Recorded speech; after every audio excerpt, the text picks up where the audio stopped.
नमस्कार दोस्तों, स्वागत है आपका वीके न्यूज में। खबर है जैक डॉर्सी को लेकर। कौन है Jack Dorsey? Jack Dorsey Twitter के फॉर्मर सीईओ हैं, लेकिन उन्होंने एक ऐसा बयान दे दिया है जिसे लेकर अब भारत की राजनीति में हलचल तेज हो गई है।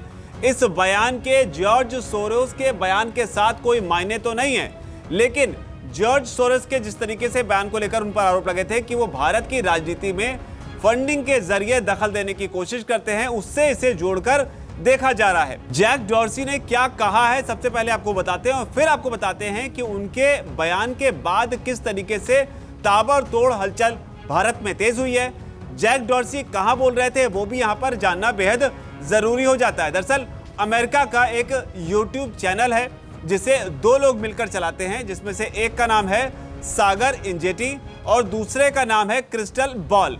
ये इसमें से एक महिला है और एक पुरुष है। ये दोनों अपना यूट्यूब चैनल चलाते हैं और इनके जो यूट्यूब चैनल का नाम है वो है ब्रेकिंग पॉइंट्स। और इनके ही यूट्यूब चैनल पर जैक डॉर्सी जो है वो इंटरव्यू दे रहे थे, जहां पर एक सवाल के जवाब में उन्होंने भारत को लेकर या भारत में लोकतंत्र को लेकर कटाक्ष किया और साथ ही भारत सरकार पर भी उन्होंने गंभीर आरोप लगाए हैं। जैक डॉर्सी से सवाल पूछा गया कि जब वो ट्विटर में थे तब क्या किसी देश की सरकार की तरफ से उन पर दबाव डाला गया था। तो इस सवाल के जवाब में डॉर्सी सीधे सीधे भारत का जिक्र करते हैं और कहते हैं कि किसान आंदोलन के दौरान उनसे कई ऐसे ट्विटर हैंडल्स को बैन करने को कहा गया था जो सरकार की आलोचना कर रहे थे। ऐसा नहीं करने पर अधिकारियों के घरों में छापेमारी और ट्विटर को भारत में बंद करने की धमकी दी गई थी। भारत के अलावा डॉर्सी ने हालांकि तुर्की सरकार का भी जिक्र किया और कहा कि वहां की सरकार ने भी ट्विटर पर लगातार दबाव डाला और धमकी दी, लेकिन भारत को लेकर उन्होंने आखिर में कटाक्ष करते हुए कहा कि ये भारत है और ये भारत का लोकतंत्र है। और जिस तरीके से कटाक्ष भरी हंसी उन्होंने हंसी वो शायद ज्यादा अटैकिंग थी भारत सरकार पर। लेकिन जैक डॉर्सी का जैसे ही ये बयान आया, रात में करीब 1:30 बजे के आसपास जुबेर जो है, मोहम्मद जुबेर जो है, उन्होंने इस वीडियो की क्लिपिंग को ट्वीट करते हुए लिखा, former Twitter CEO Jack Dorsey in an interview to ई Saagar and Krystal Ball on Breaking Points talks about world's largest democracy. और उसके आगे उन्होंने जैक डॉर्सी के स्टेटमेंट को ही कोट किया है। यहाँ पर मोहम्मद जुबेर जो हैं वो बता रहे हैं कि किस तरीके से भारत दुनिया की सबसे बड़े लोकतंत्र पर जैक डॉर्सी ने फलाने शो में जो है इस तरीके से भारत पर निशाना साधा है। जुबेर के इस ट्वीट के बाद में सुबह होते ही इस पर रवीश कुमार का भी ट्वीट आया। उन्होंने ट्वीट करते हुए लिखा, सारी सरकार मालिकों को धमकाने में लगी है क्या?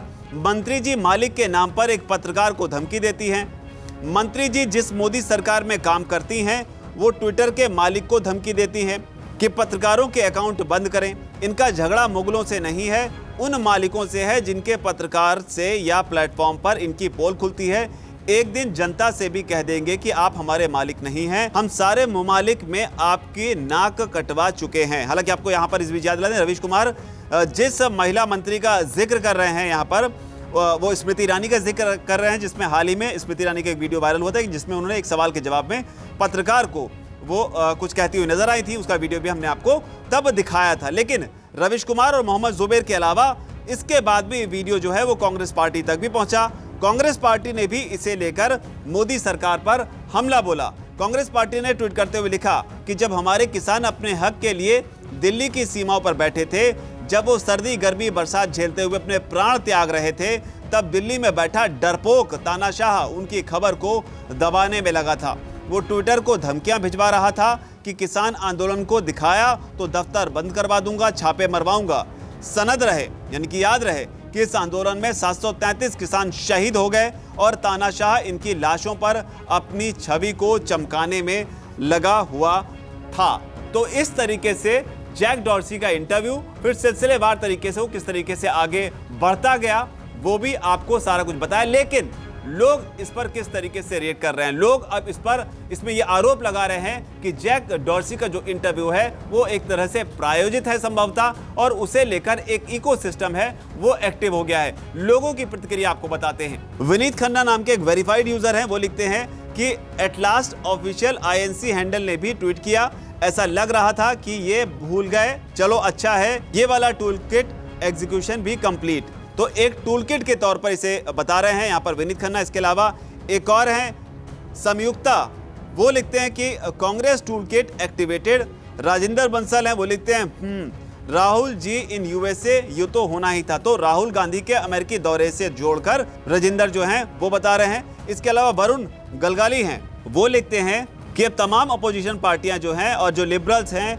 और जो अपने आप को सेल्फ प्रोक्लेम्ड इंटेलेक्चुअल्स हैं, वो अब इस पूरे इंटरव्यू का इस्तेमाल करेंगे मोदी को फासिस्ट बताने में और मोदी सरकार के खिलाफ प्रोपेगेंडा चलाने में। साथ ही उन्होंने जैक डॉर्सी पर भी निशान साधते हुए कहा है कि इसमें कोई हैरान होने वाली बात नहीं है कि जैक डॉर्सी जो हैं वो खुद अपने आप में मिस इन्फॉर्मेशन के एक विक्टिम है, एक शिकार हैं। तो इस लिहाज से जैक डॉर्सी का जो इंटरव्यू है वो आपको बताया और किस तरीके से भारत में से लेकर अब विपक्ष जो है वो हमलावर है। हालांकि मोदी सरकार के जो समर्थन में बोलने वाले लोग हैं उनका सीधे तौर पर इस पर आरोप यही है कि ये पूरी जो है एक टूल किट का हिस्सा है और एक सोची समझी साजिश के तहत जैक डॉर्सी ने जो है इस इंटरव्यू को दिया है।